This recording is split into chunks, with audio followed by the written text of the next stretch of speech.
आज का हमारा जो टॉपिक रहेगा वो लोकोक्ति और मुहावरा है। लोकोक्ति और मुहावरे।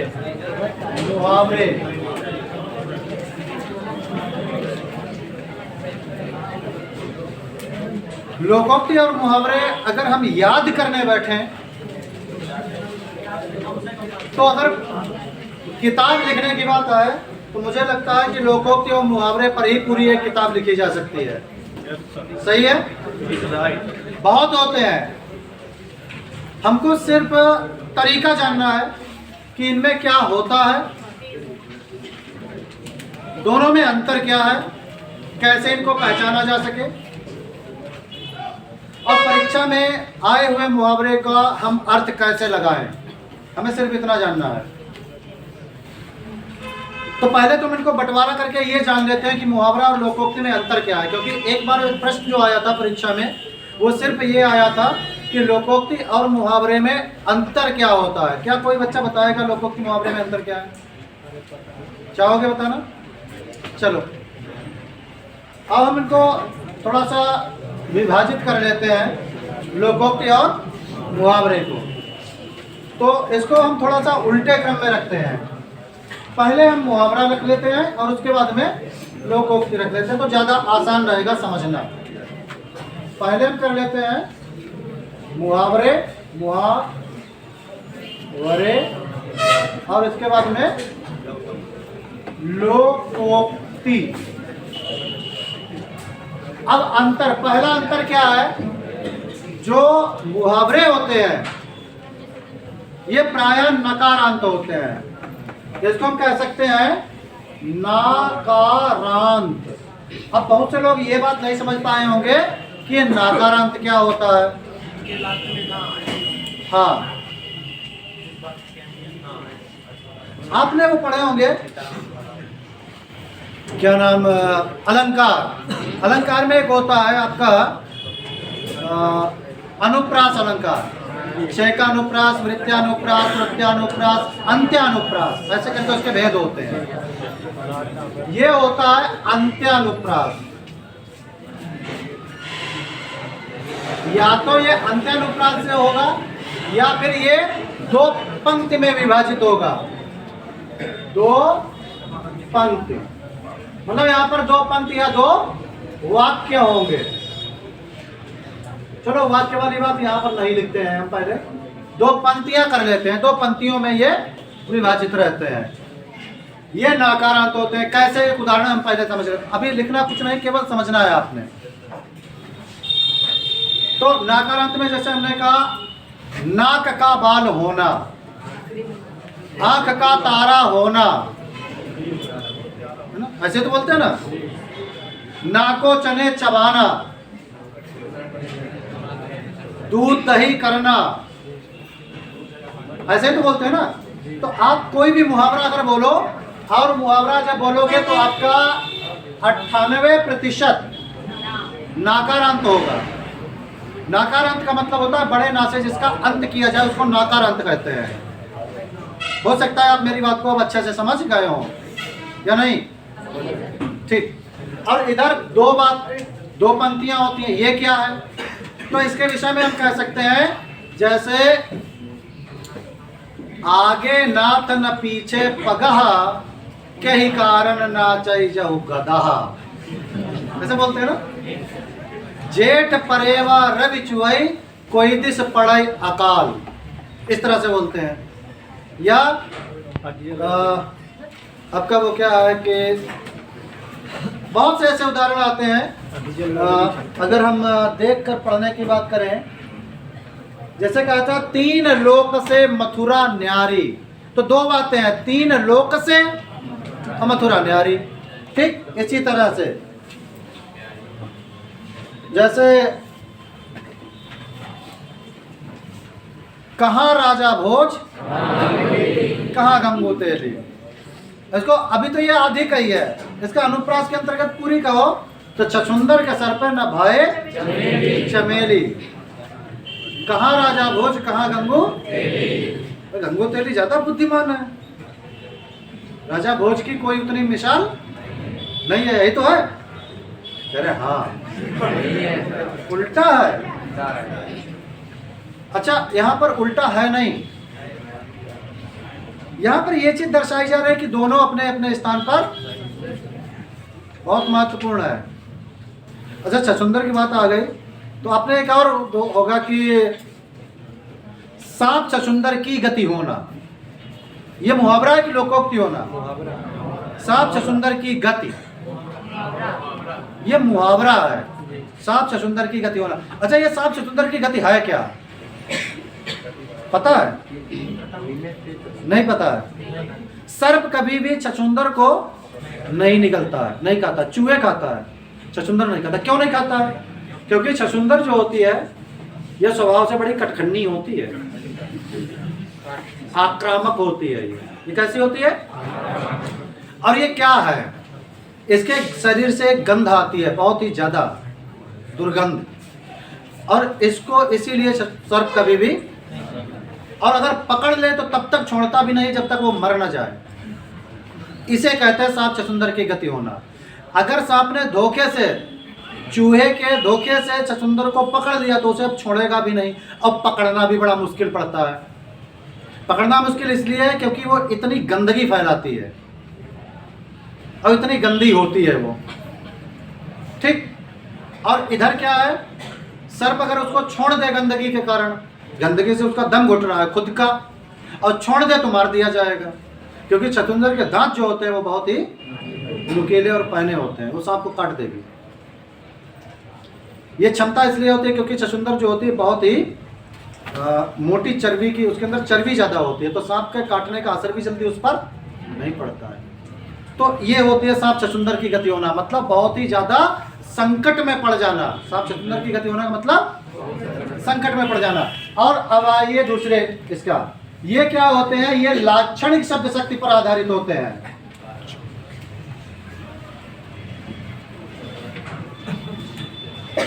इसके अंदर शब्द शक्ति कौन सी होती है?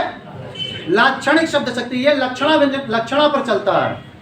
और लक्षणा क्या है?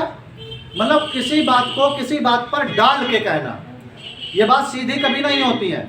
जैसे नाको चने चबाने का मतलब क्या कोई नाक से चना चबाता है? नहीं चबाता है। या कोई भी आप उदाहरण दे लो, जो आपको उदाहरण पता हो आप अगर बोले, जैसे अंगारों पर लोटना, क्या कोई अंगारों पर लोटता है? नहीं लोटता है। अंगारों पर लौटने का मतलब क्या होता है? अत्यधिक संकट का समय आना। अंगारों पर लौटने का मतलब क्या होता है? कठिन समय, संकटमय समय। जैसे अंक भरना, अंक भरना का मतलब क्या होता है? बहुत अधिक प्रिय हो जाना, गले लगा लेना, तो ये अंक भरना हो गया। तो ये क्या है? ये लक्षण से आपने जाना। और इसको क्या जानते हैं? इसको व्यंग्य से जानते हैं। इसमें व्यंजना शब्द शक्ति होती है। इसके अंदर कौन सी शब्द शक्ति होती है? व्यंजना। इसमें मजाक किया जाता है, मजाक से समझा जाता है कि चीजें क्या है। यह पुरानी कोई चीज हो रखी होती है, उसको उसी रूप में कहते हैं, व्यंजनात्मक रूप में, व्यंग्य के रूप में। जैसे फूली कास सकल महिछाई, जन वर्षा कह देती विदाई। अब यहां पर व्यंजना शब्द शक्ति है। बात, ये घटना सत्य है, घटना ये सत्य है। नाक का बाल होना है कोई घटना सत्य नहीं है, कोई घटना थोड़ी हुई होगी, तो ये तो लक्षण है। नाको चने चबाना एक लक्षणिक बात है, लेकिन ये सत्य बात है। हमने कहा ये क्या है? ये व्यंग्यात्मक एक सत्य घटना पर आधारित होता है। क्या घटना है? फूली कांस सकल महिछाई। पूरे संसार में क्या है?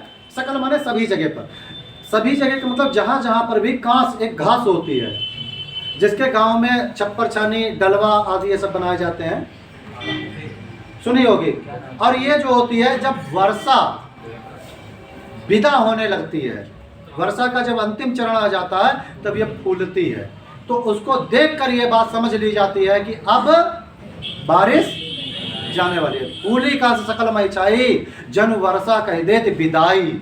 अब इसे लक्षण, ये व्यंग्य क्या है? व्यंग्य ये है कि कोई घटना, कोई जब जाता हुआ या कोई लक्षण से किसी चीज को समझ लेना और उसको व्यंग्यात्मक बात में उस पर उलाहना देना, ये कहलाता है। जैसे अकाल पड़ जाए, कोई बहुत ज्यादा कोई बात हो जाए, तो गांव में क्या कहा जाता है कि जेठ परेवा रवि चुहई, कोई दी से पड़ाई अकाल। रवि माने होता है पानी।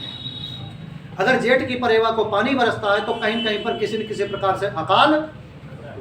तो ये सब व्यंग्यात्मक बातें कही जाती हैं जब बातें सामने आती हैं। कई बार हम कहते हैं हमारी धनाका से मतलब वही गोली चाहे जहां हो जाए। तो इसमें क्या है कि चाहे जो उल्टा सीधा बोल देना, अंधरा बटाई पढ़ाऊ चबाएं ना, मेहनत कोई और कर रहा है और उस मेहनत को कोई दूसरा खाए ही जा रहा है। तो ये सब क्या है, ये बड़ी बड़ी बातें। अब देखो ये तीसरी, ये होते हैं सधे वाक्य। सधे वाक्य होते हैं, बहुत छोटे छोटे से सधे सधे से वाक्य होते हैं, और ये होते हैं बड़े वाक्य।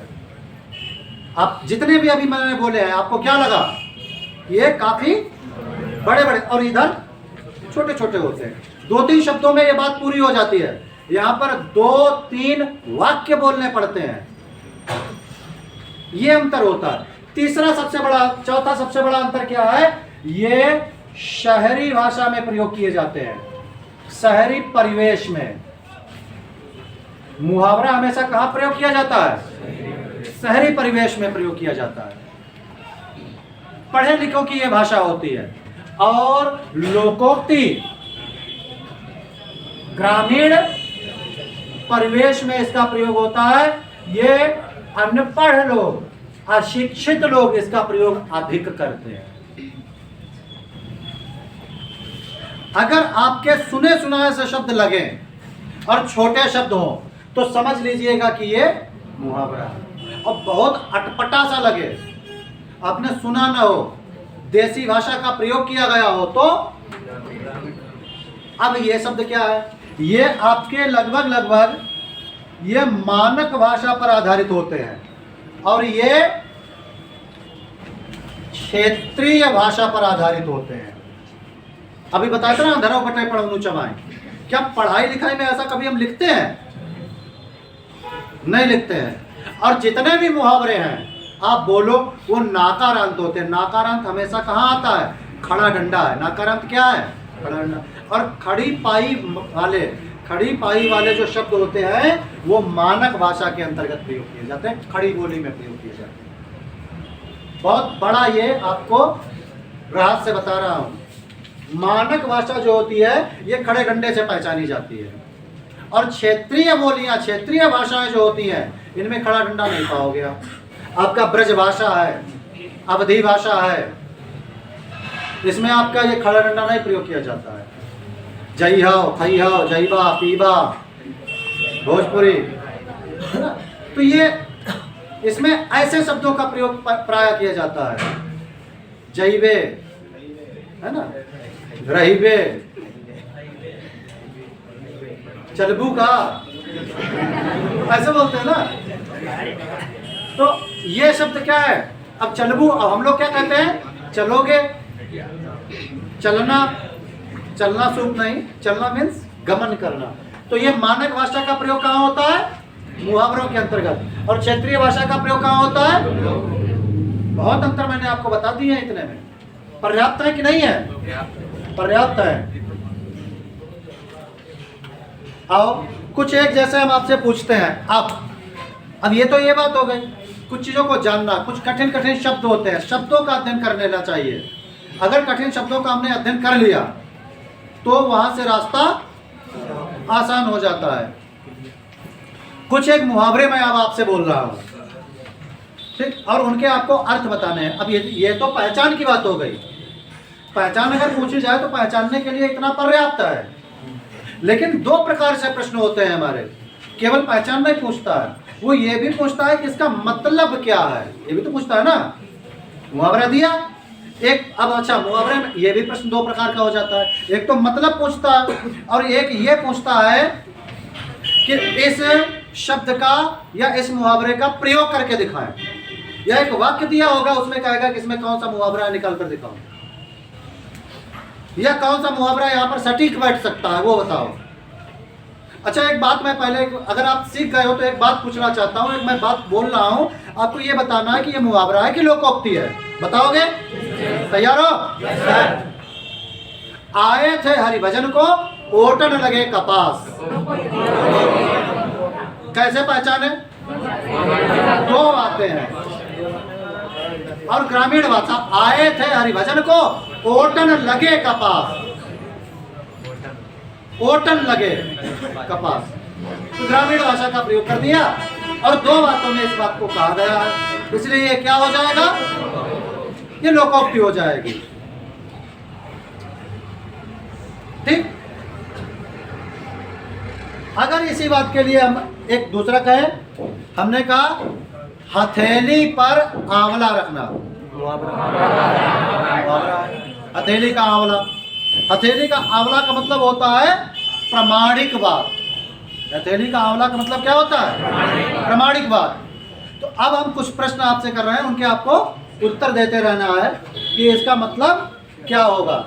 जैसे अंग टूटना, अंग टूटने का मतलब क्या होता है बताएं? हैं? थकावट होना, दर्द होना। अंग टूटने का मतलब दर्द होना होता है। अच्छा, थकावट होना। किताब से देख के तो नहीं बता रहे हो? आधे से ज्यादा लोग किताब से बताए हैं। ऐसा नहीं करना है। बताइएगा, अंटी मारना। अंटी मारना का मतलब क्या होता है? एक आवाज में बोलिएगा। हाँ, चाल चलना। अब चाल चलने का मतलब यहाँ पर क्या है? कुटिल चाल चलना। कुटिल का मतलब समझते हो? जैसे नहीं कहता जो व्यक्ति चालबाज, उसके लिए कहते हैं। इतिश्री होना, इसका मतलब क्या है? समाप्त होना। जो आपको नहीं पता है वो आप लिखते जाइएगा, जो आपको नहीं मालूम है उनको लिखते जाएंगे। अड़ियल टट्टू होना, इसका मतलब क्या है? अड़ियल टट्टू होना क्या मतलब है? हठी होना। अड़ियल मतलब होता है हठी। अड़ियल मीन्स हठी व्यक्ति। उल्लू बोलना, विनाशकारी। उल्लू बोलने का मतलब होता है विनाशकारी। ओढ़नी बदलना, ये उदाहरण, ये बहुत अच्छा उदाहरण है, ये पूछा जा सकता है। उल्लू बोलना। और दूसरा है ओढ़नी बदलना। ओढ़नी बदलने का मतलब होता है बहुत अच्छी दोस्ती। जब किसी में अच्छी दोस्ती होती है ना, कोई भी स्त्री दूसरी स्त्री को अपनी चूनर कब देती है? जब उससे बहुत ज़्यादा उसकी बनती है। कहे ले जाओ छत मोड़ ले आवाज, कहे कहाँ जा रहे हो? कि मेला। कहे जाओ ना, जाओ पानी जाओ, तो ज़्यादा बढ़िया। जिज्जी यो ले जाओ। तो ये क्या है? पक्की दोस्ती। काजल की कोठरी, कलंकित स्थान, जहाँ पर सब कुछ क्या हो? काला ही हो। अच्छा एक बात कहते हैं, अच्छा तुम्हारे कान में जब बात डाले दे रहे और कोई ना बताइए हो, ऐसा बोलते हैं कि नहीं? तो कान में डालना का मतलब क्या होता है? रहस्य की बातें बता देना, गुप्त बातें बताना, क्या कहलाता है? कान में डालना। कौवे उड़ाना, कौवे उड़ाने का मतलब क्या होता है? बहुत ही घृणित कार्य करना। जैसे ना कहता तुम जिंदगी भर कौवा ही उड़ाई हो, बोलते हैं कि नहीं बोलते हैं ऐसे? जिंदगी भर। चोली दामन का साथ क्या कहलाएगा? बहुत ही घनिष्ठ संबंध। चोली दामन का साथ। तुम लोग बोल नहीं रहे हो तेज। छुरी तेज करना, अपने हाथ अपनी हानि करना, छुरी तेज करना। जहाज का कौवा, कहीं और ना ठौर होना। जबान पर चढ़ना, याद आना। बहुत देखो मौसम के अनुसार भी होता है। जैसे ऐसे मौसम में बहुत याद आती है चाय पकौड़ी की, है ना। हाँ, ठंडा मौसम हो, कोहरा हो, आप सभी देखो जैकेट स्वेटर पहने बैठे हो, तो किसकी याद आती है? हाँ, चाय पकौड़ी की याद आती है, और कोई याद ना करना। ये सबसे बढ़िया चीज़ है चाय पकौड़ी। अगला है नाक के बल गिरना। अगर ये कहा जाए नाक के बल गिरना तो क्या होगा? है अपनी चाल में फंसना, अपने किए में फंस जाना, अपने करे पर पछताना, नाक के बल गिरना। दुर्वासा होना। दुर्वासा होने का मतलब क्या होता है? अत्यधिक क्रोधी होना, दुर्वासा होना। पेट में दाढ़ी होना, अत्यंत चतुर होना, कपटी होना। कपटी व्यक्ति के अंतर्गत कहा जाता है कि इसके पेट में क्या है? पेट में दाढ़ी है। ठीक। जू न रेंगना, अपनी ओर से बोल रहा हूं मैं। जू न रेंगना। जू न रेंगने का मतलब क्या होता है? कोई फर्क ना पड़ना। कहते ना कि इसको चाहे जितना समझाओ लेकिन इसके ऊपर जू नहीं रेंगती है, बिल्कुल। ठीक। हथेली पर सरसों उगाना। क्या करना है? हथेली पर सरसों उगाना। नहीं पता? बहुत जल्दी काम को संपन्न करना। जादूगर क्या करते हैं? हथेली पर सरसों उगाकर दिखाते हैं। आंख की किरकिरी होना, ये परीक्षा में अभी पूछा गया था। आंख की किरकिरी होना तो क्या कहलाता है? ये अप्रिय होना। आंख की किरकिरी होना का मतलब अप्रिय। आंख में चुभना। आंख का चुभना क्या होता है? खटकना, या विपरीत गुणों वाले व्यक्ति को देखकर घृणा करना उससे। आंख में खटकना कहते हैं ना, ये हमारी आंखों को। आंख का तारा, बहुत ही प्यारा। पानी मोल बिकाना। पानी मोल बिकाना का मतलब बहुत कम कीमत में। आइए अब कुछ कहावतों को देख लेते हैं, लोकोक्ति या कहावतें। अटका बनिया देवे उधार का मतलब क्या होता है? मतलब ये है कि जब किसी का काम अटकता है, जब अटका बनिया देवे उधार का मतलब विपत्ति के समय किसी भी कार्य को करने के लिए तैयार होना। इसका मतलब क्या हुआ? भावार्थ क्या हुआ? विपत्ति के समय किसी भी कार्य को करना। अधजल गगरी छलकत जाए, कम ज्ञान हो लेकिन ज़्यादा, मतलब कम ज्ञान, जानकारी कुछ नहीं है और भाषण खूब दे रहे हैं। कम ज्ञान वाला अपने ज्ञान का प्रदर्शन करता है। अच्छा, इसको एक ग्रामीण वाली एक हम कह दे रहे हैं। आप लोग खूब कहते हो खिसियानी बिलैया खम्भा नोचे। इसका मतलब क्या होता है? इसका मतलब जानते हैं? किसी की नहीं, खिल्ली उड़ाना नहीं, किसी की योग्यता को देखकर जलना। खिसियानी बिलैया खम्भा नोचे। तंबा नहीं, तंबा नचवाई लियो। अंधा पीसे कुत्ता खाए, इसी को कहते हैं अंधरा बटाई पड़ौनो चबाए। अंधा पीसे मेहनत किसी और की और ले जाए और। आपने एक कोई चैप्टर का नाम नहीं याद आ रहा है, उसमें अंत में ये कहता है कि खीर पकाई जतन से, चरखा दिया चला, आया कुत्ता खा गया, तू बैठी ढोल बजा। ला पानी पिला है ला पानी पिला। अमीर खुसरो ने लिखा है। किसने लिखा है? अमीर खुसरो। अमीर खुसरो, सही कहा। तो इस तरह से ये सब क्या है? ये लोकोक्तियाँ हैं। आगे नाथ न पीछे पगाहा, इसका मतलब क्या है? मतलब जैसे ना कहते हैं कि अब्दुल्ला की शादी में नहीं, बेगाने की शादी में अब्दुल्ला दीवाना, मतलब जिनसे कोई मतलब ही नहीं है वो व्यक्ति भी पूरा आनंद ले रहे हैं। हाँ।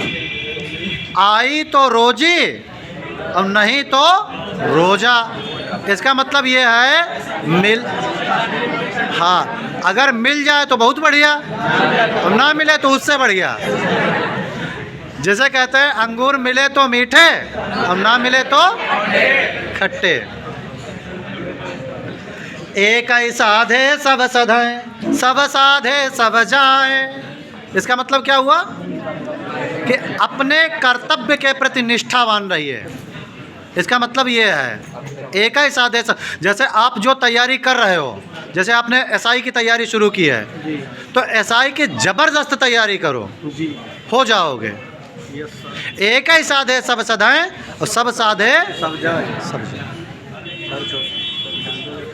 एक तैयारी तुमने अगर बहुत अच्छी करी तो दूसरे में भी पास, और सबकी अगर करो तो पूरी 6 लेथन है। मालूम हुआ एक दिन इस क्लास में बैठे, एक दिन उस क्लास में बैठे, समझ में कुछ आएगा? नहीं आएगा। कबीर दास की उल्टी वाणी, बरसे कंबल भीगे पानी। ये क्या है? नहीं, ये है, इसका तात्पर्य है रहस्य का जानकार ही समझदार होता है। उल्टी बात कहना और उल्टी बात कहे और लेकिन जानो रहस्य को कि असली बात क्या है, कि असली बात क्या है। असली बात क्या होती है? क्या कभी कंबल बरस सकते हैं, पानी भीग सकता है, लेकिन होता है ऐसा।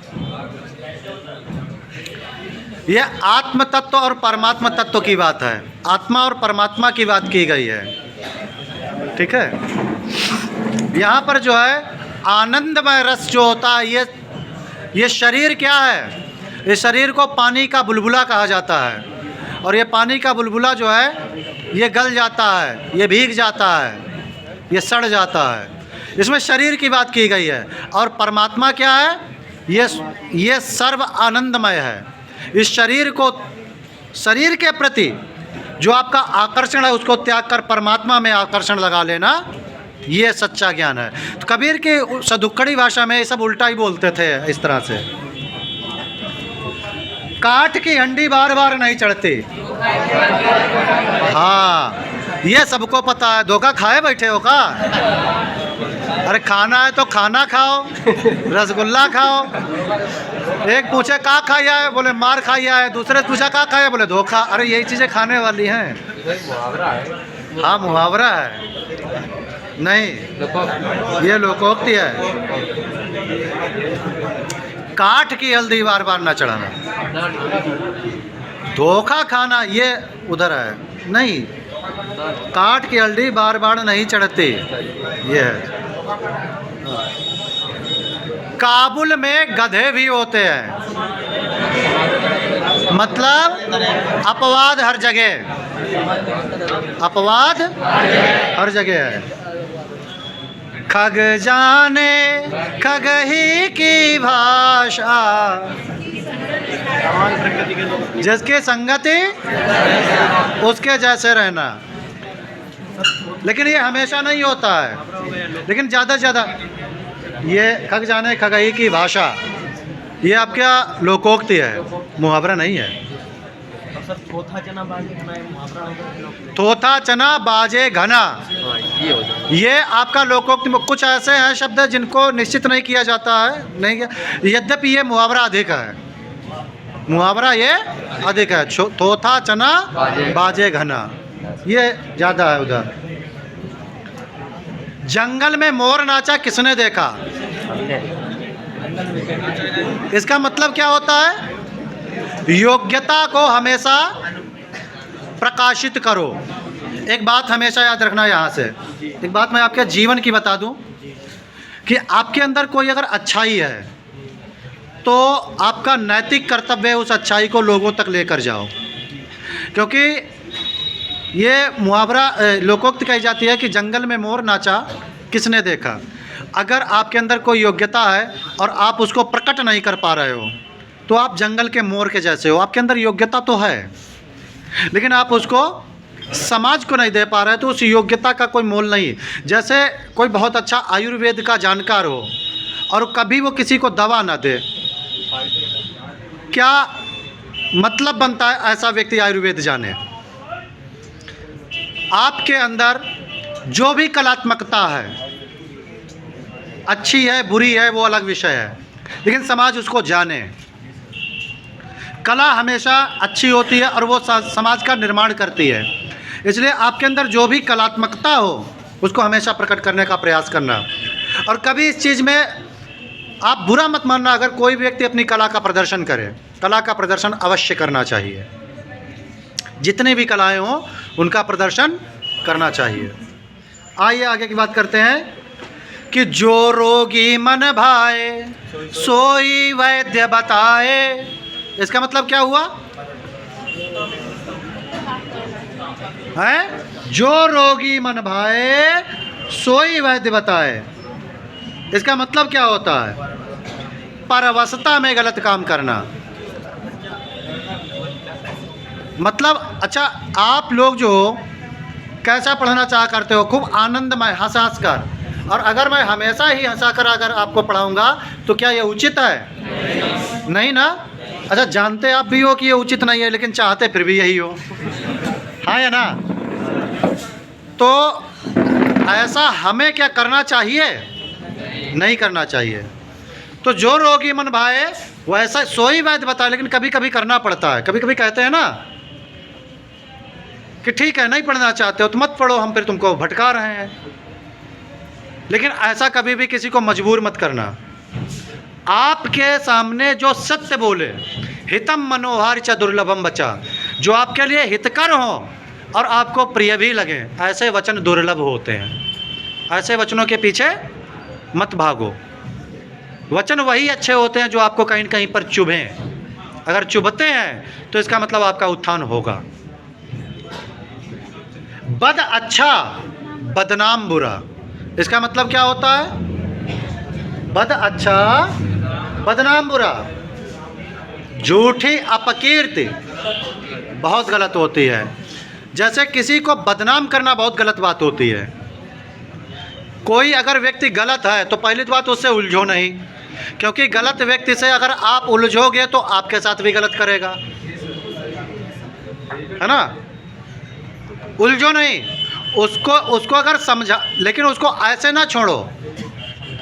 अगर आपके साथ कोई गलत कर रहा है तो उसको धैर्यपूर्वक समय के साथ उत्तर जरूर दो, लेकिन ऐसी जगह पर उत्तर न दो जिस जगह पर वो क्रोध में हो। अगर क्रोध में है और आपने जवाब दिया तो आपका अनिष्ट करेगा। और थोड़ा क्रोध शांत होने पर शांत स्वभाव से जब आप समझाओगे तो कहेगा हाँ भैया बात तो गलत ही थी हमारी, उस समय पर गुस्सा आ गई। तो ये बुद्धिमानी होती है। जवाब जरूर दो, कभी भी गलत को स्वीकार करके न चले आओ सर झुका के, प्रतिकार करो, लेकिन समय, क्यों? आप बुद्धिमान हो तो बुद्धिमानी का परिचय देते हुए उसका प्रतिकार करो। मौके पर कभी मत कहो। जैसे माता पिता हैं, आप पर क्रोधित हो जाते हैं और गलती नहीं होती है तो सुन लो उस समय। क्यों? माता पिता हैं, भले ही गुस्सा हो रहे हैं तो कौन सी बड़ी आफत है, गुस्सा तो अच्छे के लिए होते हैं ना।